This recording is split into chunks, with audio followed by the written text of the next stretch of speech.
So இந்த ஒரு எஃபெக்ட்டை நிறைய இடத்துல பார்த்துருப்பீங்க. அண்ட் இது எப்படி பண்ணலான்றதை நான் உங்களுக்கு ரொம்ப சிம்பிளாக சொல்லித்தரேன். And this is day 21 of sharing creative ideas for your content creation. So first ஒரு பில்டிங் பேக்ரவுண்டில் இருக்க மாதிரி ஒரு வீடியோ ரெக்கார்ட் பண்ணிக்கோங்க. அண்ட் அதுக்கப்புறம் நீங்கள் ஜம்ப் ஆகி லேண்ட் ஆகிற மாதிரி இன்னொரு வீடியோ வந்து ரெக்கார்ட் பண்ணிக்கோங்க. இது ரெண்டுமே கேப்கட்டில் இம்போர்ட் பண்ணிவிட்டு செகண்ட் கிளிப்பில் நீங்கள் எங்கே கரெக்டாக ஜம்ப் பண்ணி லேண்ட் ஆகிறீங்களோ அதை மட்டும் தனியாக ஸ்ப்ளிட் பண்ணி எடுத்து அதை ஓவர்லேக் கொண்டு வந்து கிளிப் ஒன்று கீழே வந்து பிளேஸ் பண்ணிக்கோங்க. அண்ட் அந்த ஒரு கிளிப்பை செலக்ட் பண்ணி கஸ்டமர் மோட் ஆப்ஷன் போய்ட்டு உங்கள் சப்ஜெக்ட்டை மட்டும் தனியாக கட் பண்ணி எடுத்துக்கோங்க. அண்ட் ஸ்டார்டிங்கில் ஒரு கீ ஃப்ரேம், மிடில் ஒரு கீ ஃப்ரேம், எண்டிங்கில் ஒரு கீ ஃப்ரேம் வச்சுட்டு மிடில் கீ ஃப்ரேமில் உங்கள் சப்ஜெக்ட்டை லைட்டாக மினிமைஸ் பண்ணி அதை மேலே கொண்டு போயிடுங்க. ஸ்டார்டிங் கீ ஃப்ரேமில் நல்லாவே மினிமைஸ் பண்ணி அதை அந்த பில்டிங் கிட்ட வந்து கொண்டு போயிடுங்க. அண்ட் ஃபர்ஸ்ட் 2 கீ ஃப்ரேம் நடுவில் ஈஸ் அவுட் கிராஃப் ஆட் பண்ணுங்க. அண்ட் லாஸ்ட் 2 கீ ஃப்ரேம் நடுவில் ஒரு ஈஸின் கிராஃப் வந்து ஆட் பண்ணிக்கோங்க.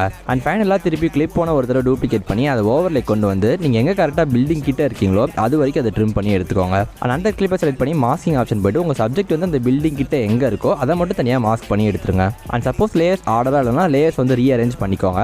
அண்ட் இதை பண்ணி